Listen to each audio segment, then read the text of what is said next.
Bought this house in 2019. Moved in, I think, somewhere around March. As soon as I moved in, I just felt uncomfortable. I was just thinking that probably it's old. This house has been deserted for some time, and there's a lot of history between these two blocks. But actually, before I moved in, I heard from the neighbors that the guy just jumped out right outside my house. Was a teenager Chinese guy. Apparently he had some dispute with his dad, and then I don't know why of all places he chose mine to commit suicide. So I was thinking this is not a good start. And then initially it was just morbid, at night you feel uncomfortable, you can't sleep, then you hear voices, then you hear like people chatting away, then it just dies out. Then when you feel like, oh, I just heard it in the living room. Then when you come out of the living room and you try to think that it's coming from outside the corridor, maybe neighbors or someone. And then I'll be sitting down here watching a movie. I'll hear sounds in the kitchen, I'll hear sounds in the toilet. Initially in the room itself, I had a lot of hauntings. Like I can feel someone is like squatting down in the corner. All these things were like really disturbing me, but most of the time I was not here at night because I worked at nights. Somehow I just pulled through. And then it became even bad, for all of a sudden things will just go wrong. I will have lights that just won't work anymore. And just bad luck in my life. Nothing seems to go right. And then when I go anywhere to work, I get into trouble. And as a matter of fact, since last year, it became worse. Somewhere around October, I was just getting sick for no reasons. When I go to the SGH, I get admitted for a few days. Doctors say that, oh yeah, you have some conditions, then we'll see you as an outpatient, so you can go back home. And then I'll go back to the hospital again and get admitted. SGH said that I think you should also go to IMH because you're mentally unstable. I go to IMH shoots me to SGH again. So left, right, center, and there's loss of appetite. I couldn't go out. If I go down to buy something, I would just turn and come up again. And I had a phobia of going out. At the same time, I had also had fear of staying in the house. Like I couldn't work, I couldn't eat, I couldn't do anything, and I was just at home, and I was starting to think, I'm starting to be like a corpse now. So that was starting to worry me. And you didn't have any of this before? Never. So only after you come in here that all these things gradually came. I was thinking this is really something serious. And then I started seeing figures darting about. Just like darting here, someone standing there, something moving into the toilet fast, even in the day. So I felt that this is something wrong. So I started calling my friends, and then a lot of people came here from every religious faith. But it just didn't stop. And everyone who come here, they say that, oh, I think this house is cursed. You better don't stay here anymore, just leave. Because these entities, they are been here. They don't want to share this land. I think we had one of the members from the group. He came here to help cleanse the house. And he said that whatever is here will not go. This is her place. And that room behind you, that's the one That's the one that I was hearing crying and sobbing sometimes.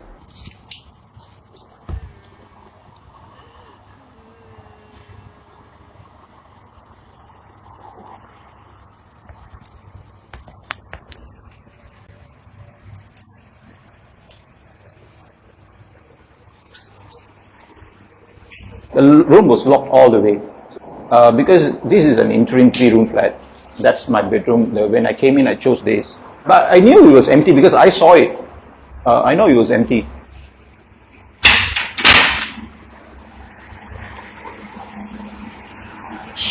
When I started hearing the sobbings and laughter, I was always thinking that it's coming from above.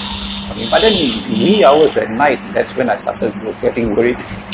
Who is going to be crying at night inside there? So I knew something was wrong. That's when I started bringing in all these mediums and religious preachers and all that. It was the day that this guy called Wong, I can't forget his full name, Wong. He came here and we did the cleansing. And that's when he got the medium to get into a trance and communicate with the so-called spirit inside. He said it's a lady and she commands all the spirits in these 2 blocks, in this area itself. So I was like quite flattered. Well, I got a star staying with me. But I thought it would be over because he seemed very confident, this medium. So he said, you got to do this, you got to do that, you got to do this. Do an offering. I mean, he was kind enough to leave some chairs. He left the red one there and asked me to put offerings on top. I did, but it just got worse. The figure starting about was the one that I really couldn't take it because, you're trying to think, am I imagining or is this for real? But when it happens, there's some kind of sensation in your body that makes you realize that no, this is real. I don't know just really how to explain the sensation. People say you got your hair standing at the back, but I didn't get all that, but it was just from within, So that was really disturbing me big time. Okay, after the medium told me to do this, nothing is working out. So what am I going to do? But I was just basically kept alive thanks to the members of the group. They were sending me all this moral support. Some of them sending me provisions, mini fridge. Just because they understood that I'm just helpless, there's nothing I could do. Until that one fine day when I saw that old Malay lady naked, covered with sores in the toilet. That was when I felt that I should do something. Can you describe the Malay lady? Very scrawny and frail. I think she's like probably the height of this stand. But she was just like cooked up on the toilet bowl. So when I saw her, I just couldn't move. It was afternoon. I can hear people talking downstairs, cars coming in, motorbikes coming in, but I just couldn't move. And I'm looking at her and I'm thinking, this lady by somehow through the window came into the toilet or what? Is it a human? Or there were these questions going in my head, but I knew that something was wrong. And that smell, that horrid smell. I closed my eyes, I opened, it was not there, but the smell was still there for a while. I remember coming back here, I light up a cigarette, had a smoke, I sat down, and I thought to myself, listen, you got to do something. And I was a monk before in Thailand and Cambodia. So I sat on my chair, I just meditated. It felt peaceful. And when I opened my eyes, I felt like a voice telling me to get the ring. Now I remember the ring. So I have to go back to this story. When Wong cleansed the house and after he left, Chongsters called me and say, hey, can we come and see your house? I think it was about 1 or maybe 3 in the morning. I was still awake because I was like trying to get everything, like what the hell was going on. They came up, and while Wong was here, I had this voice telling me to get the ring. But the voice was not like compromising or something that was seeking help. It was more like demanding, and threatening me, like, you should get the ring, it's my ring, that kind of thing. So I told them, I told the medium who just came, he's telling me to ignore it. Shall we go and try to see if there's a ring inside? So the boys, the 2 of them, it was not an easy work. Somehow they did it. They broke the door and we went in. One of them found the ring. It was a small, very small lady's ring. But it was just spring with cobwebs and everything. So it is, I don't know how many. And I'm surprised because we did see the room. Me and the management, we did see the room. I mean, just briefly, just looked into the room.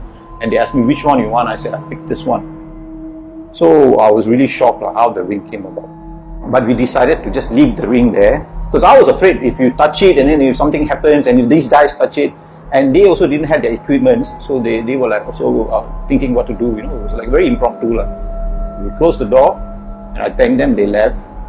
And after that there was no mention about the ring until that day, after I see the Malay naked lady. Then I went in, couldn't get in at first. I was thinking that's strange because if you look, there's nothing there. So I try to push, cannot, try to break, try to don't pickle in, nothing. Then I had to call a handyman and then we broke inside, the ring was there. And there was a spider inside the ring. So I just took the ring, tapped the spider and I just went in front here, buried it. I remember I didn't have dinner, I just went to sleep. I was like so tired, I felt so tired. Since then, nothing.